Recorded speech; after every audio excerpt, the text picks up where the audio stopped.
Ben, pois moi bo día. Presentamos hoxe dúas iniciativas que o Bloque Nacionalista Galego vai levar ao pleno deste mes de maio. Son dúas iniciativas para xustamente favorecer temas deportivos e intentar conseguir que Santiago dé un salto necesario no que significan as súas apostas polo deporte. A primeira delas é unha proposta para que Santiago poida optar a ser cidade europea do deporte. Entendemos que iso é importante porque o que daría, o que faría posible sería que houbese un calendario de actividades deportivas, unha promoción do deporte de base e de deportes minoritarios, ademais de realizar, desenvolver un congreso ou un evento internacional. Así que todo isto debería de aproveitarse desde a nosa perspectiva para resolver as carencias en infraestructuras deportivas que ten este Concello, que son moitas. Estamos pendentes dun plan director que non sabemos cando vai vir, ao final acabanse facendo parches para conseguir que haxa unhas infraestructuras deportivas que estean á altura do que Santiago como capital de Galiza merece. Hai moitísima afección ao deporte, o deporte, ademais, como sabemos, é tamén saúde, a pandemia demostrou o interese da xente polo deporte e, por tanto, o que tería que facer neste caso o Concello de Santiago sería presentar a súa candidatura antes do 30 de xuño. Sabemos que se pode pensar que hai pouco tempo para facelo, pero hai moitas outras cousas onde este Concello traballa no límite e, cando lle interesa, fai as súas propostas, como fixo pedindo un plan de sustentabilidade turística ou pedindo esa plataforma logística de Mallou, casi sin tempo e casi sen avisar a ninguén. En todo caso, nós entendemos que o que hai que facer é un estudo previo, un análise, para ver se estamos en condicións de cumprir, para facer ese esforzo, para decir como están os equipamentos, un esforzo en diversificar as actividades organizativas do Concello de Santiago no ámbito deportivo, incrementar o número de persoas usuarias das instalacións deportivas, podese aproveitar para iso, para poñer en marcha esas escolas deportivas municipais ou axudas destinadas para o fomento do deporte do club. Hai moitas cousas que facer. En todo caso, podemos, ao final, se despois dun análise se entende que non estamos en tempo para facelo este ano e poder ser cidade europea do deporte en 2023, que poida ser unha realidade en 2024. E para iso tamén habería que poñerse as pilas. Si é que isto non é posible, porque xa dicimos, hai unha serie de cuestións que o Concello de Santiago quedara de facer nestes momentos e que non sabemos cal é a súa resposta a respecto do plan director, das infraestructuras e das necesidades e das carencias de dotacións deportivas que existen en Santiago de Compostela. Esta vai ser unha das iniciativas, pero outra das que levamos e entendemos que esa xa se pode facer de maneira inmediata sen ningún problema, é unha moción para organizar unha media maratón en Santiago de Compostela. A afección polo running é evidente en Santiago. Insisto, como dicía antes, que a pandemia fixo que vísemos, que fósemos conscientes da cantidade de xente que sai a correr. Hai moita xente que, ademais, vai correr fora a outros concellos, aparte de, por suposto, participar nesa carreira pedestre que xa leva 42 edicións, e tamén son coñecidas as carreiras Santiago convocadas nos últimos anos, e hai numerosas peticións de clubs, de deportistas afeccionados para conseguir novas pistas de atletismo. Así que, insisto, que moitas veces a xente o que ten que facer é ir a outras localidades porque as cidades do país teñen unha media maratón ou como Vigo, Pontevedra, Ferrol, A Coruña e Lugo, Ourense tamén ten unha coas localidades próximas, pero a verdade é que é unha pena que en Santiago non exista unha media maratón.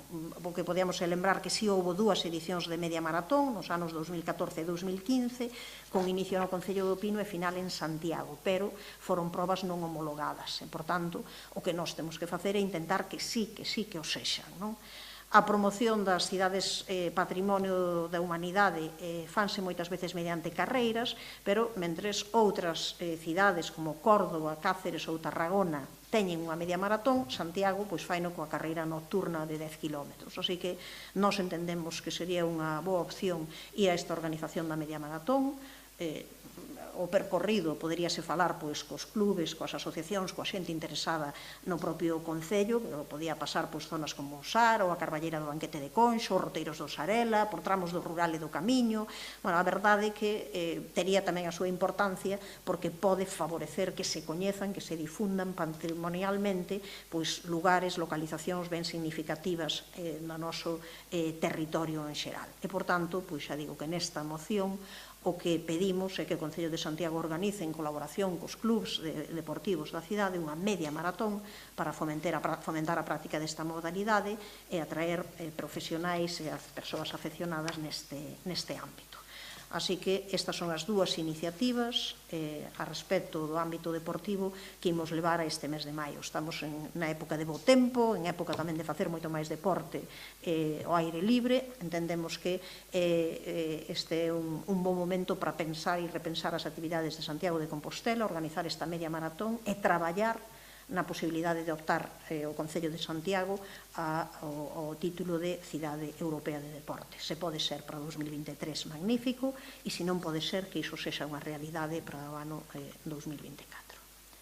Estas eran as cuestións que vos quería poñer en riba da mesa. Non sei se tedes algunha pregunta. Falaba de déficit en infraestructuras deportivas, non sei en que podríamos simplificar ese déficit. Bueno, pois é evidente que a nivel de piscinas temos un problema grande en Santiago de Compostela. Agora vai ir a construción da piscina de Santa Marta, pero, mentres tanto, tivemos durante moitos meses pechadas as instalacións do multiusos de SAR, e logo vai haber tamén un peche probablemente das instalacións de Santa Isabel por obras. Ao final é sempre con déficits, e esa piscina non conseguimos que fose unha piscina olímpica, que era tamén unha reivindicación. Vai ser unha piscina, pero non unha piscina olímpica. Temos todo o problema das pistas de atletismo, onde agora sí que se están facendo, ou tivemos que nós tivemos que leválo a pleno tamén, que a xente puidese facer prácticas de outros deportes que poden parecer minoritarios, pero teñen unha grande afección en Compostela e que non teñen espazos suficientes, como todos o relacionado co skate, e tivemos que ser finalmente o BNG quen propuxese e conseguise que houvese unha mellora desas pistas de skate no barrio de Conxo e noutros lugares.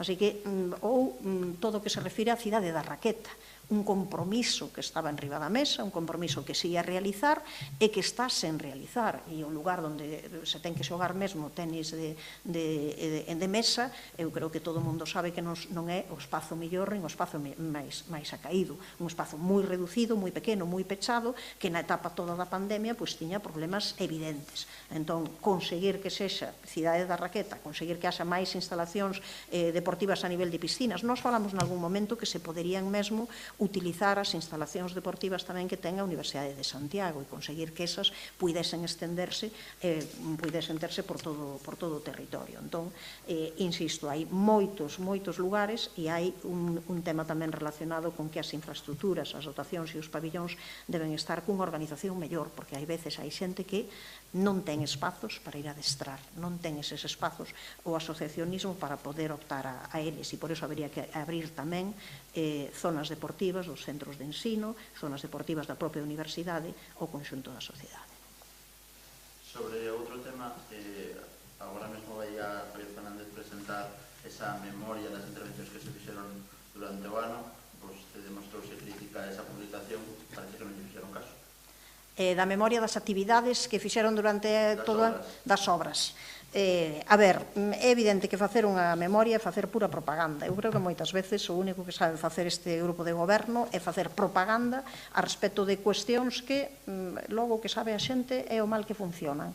E que nestes momentos, coas obras de Concheiros aínda sen rematar, con numerosos problemas de que a veciñanza non sabe se ao final ali vai haber dobre sentido, non dobre sentido, con todos os problemas das obras do propio Noxa, de Concheiros, Rodríguez de Viguria, Avenida de Lugo, e unha especie de nós aquí non sabemos como imos facer, imos recepcionar unhas obras que están clarísimamente nun mal estado, e propoñendo ademais, claro, a ver, quen vai pagar agora esas necesidades que hai que facer para que haxe realmente unha seguranza viaria, para que pasen os peóns. Coa obra do Hórreo, sen rematar.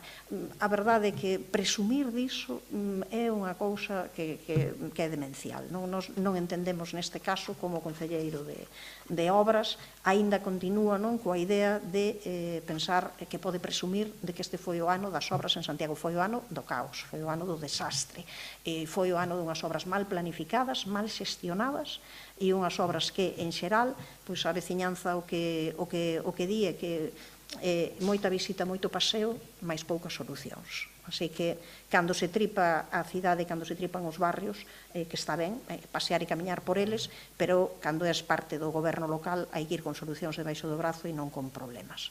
Entón, a verdade é que non entendemos esta política de propaganda, que é o único que nos ten feito o goberno de Bugallo.